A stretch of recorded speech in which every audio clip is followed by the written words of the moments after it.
Today, my car is finally drivable. If you've been following what I've been doing to my car, I was trying to get it ready for an autocross event and wasn't able to because I didn't have the right spacers that I needed for my vehicle. And then I tried to make it to VTEC tuning in LA a couple weeks later, and then I wasn't able to do that because my ECM went out. But I do believe if you keep after it, that eventually the work culminates if you put in the research in order to actually diagnose what's wrong with your car instead of just throwing parts at it, that eventually it culminates into a working vehicle. And that is the goal today, to finally finish it so I can get ready for VTEC tuning in San Diego on the 26th of February this year.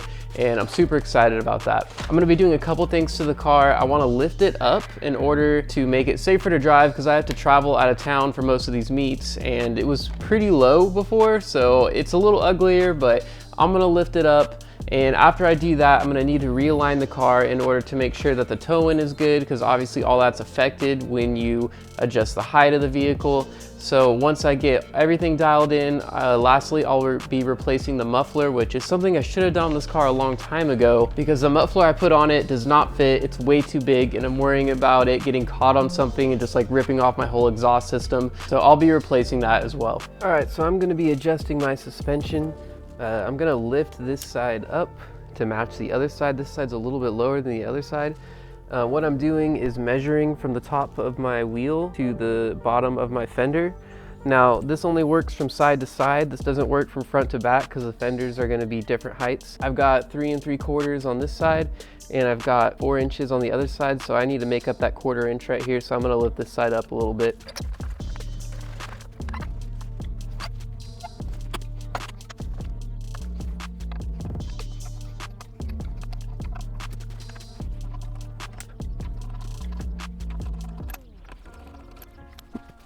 Here's how I'm going to be adjusting the suspension. First of all, I am not sponsored by Skunk 2. I wasn't given any products, but I really like Skunk 2 suspension for a couple of reasons. I feel like you get a lot of bang for your buck, and this company has just been really committed to Honda cars in general, so I like to use Skunk 2 products, and I do think this suspension is really good. This is my second set of Skunk 2 coilovers that I bought the base set the first time, and then I bought the little more expensive set for this car, and I really like them. Some of the features I really like about these is that you've got separate spring rate from height adjustment. So this actually adjusts your spring rate right here, loosening these 2 clamps, and then you can adjust your spring rate, get a stiffer spring. But then the height, the actual body of the shock, because this is the rear that you're looking at right here, the body of the shock can actually be screwed up or down in order to adjust the height of the car, so it's completely separate. Personally, I like to take this ring and just get it snug on these springs, because these springs are pretty stiff, the ones it comes with. So what I'm going to be doing is just loosening up this clamp right here, this ring, and then screwing the body off just a little bit. Now you do have to separate it from your lower control arm in order to do that, but I just put, if you've been following this channel, I just put these arms on here so these bolts are going to be easy to get out. So I just went ahead and pulled this off the car because it only took another 5 minutes to get these 2 nuts off the top, and it was easier than dropping the arm down, so I could twist this without having to run into that. So anyways, this is where those measurements come into play, like I was talking about, because now I just need to measure, and I'm going to measure from the bottom of this ring to the top of the body right here, and just extend it out a 1/4 inch, because that's what I'm looking for, is a 1/4 inch.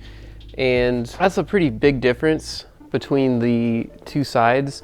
And a lot of times when you do this stuff, it may look right, but then you go and drive it, get the shocks a chance to kind of compress a few times, and then they end up being a different height. So it takes a couple times to do it to get it to where your car is riding at the correct height, but definitely worth it. All right, so I'm at 2 1/4 inches right here. So I'm gonna add a 1/4 inch back and make this 2 1/2 inches. First up is just getting this ring loose.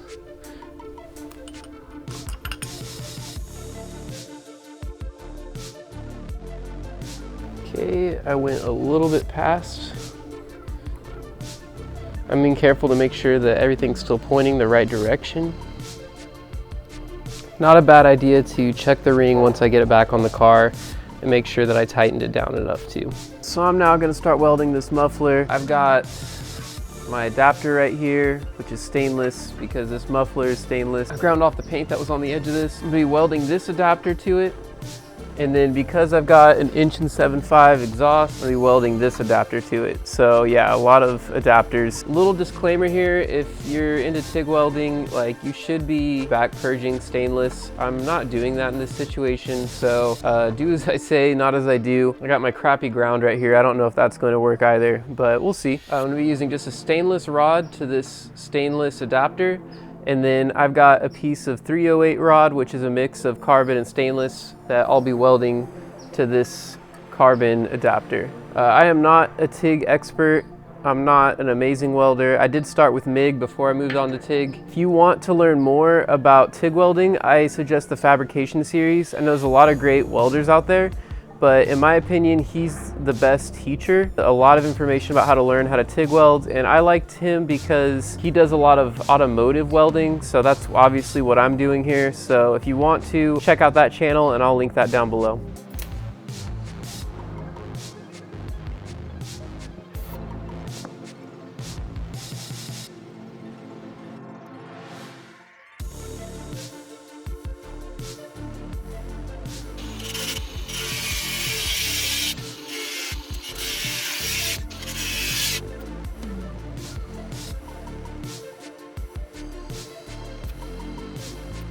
Finally got the muffler installed.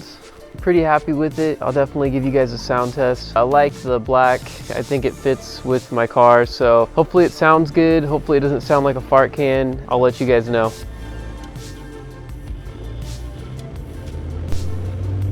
So here's the deal with the Vibrant muffler.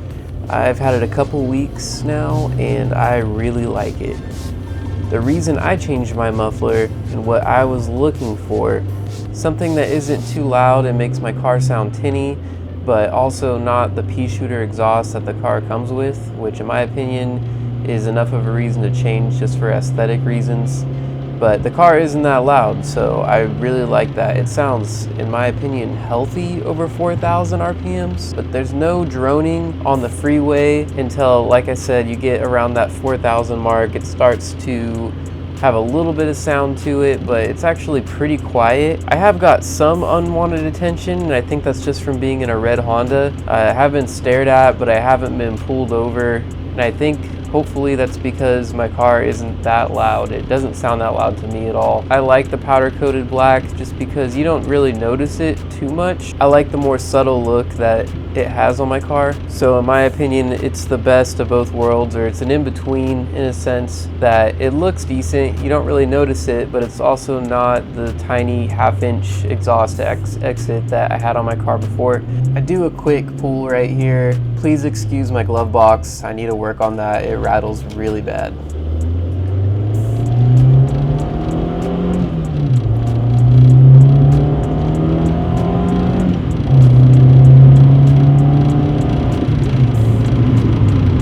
So there you have it. It's loud when you want it to be loud, and it's quiet when you want it to be quiet, aka over 4,000 RPMs, it's loud. And I wouldn't even say it's that loud. It's actually pretty mild compared to a lot of other exhausts in my opinion. All right, I do some downshifts right here best I can, so I'll let you guys listen to that real quick.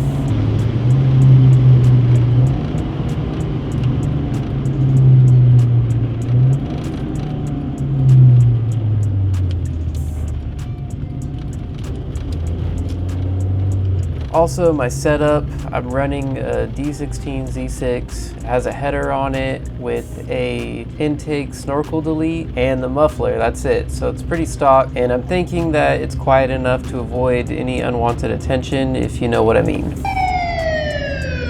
All right, so my car is back together. I got the suspension adjusted. It is super easy to drive now. I'm not slapping my control arms. I'm just really excited to have my car back. I was planning on going to VTech Tuning in San Diego. If you did, you know, shout out to San Diego. I'm sure it was an awesome meet, but unfortunately where I live, I have to go through the Grapevine, and the Grapevine was closed because of the weather we're having in California right now. So hopefully I'll be able to hit up the next meet. So that is all for today, guys. Have a nice day.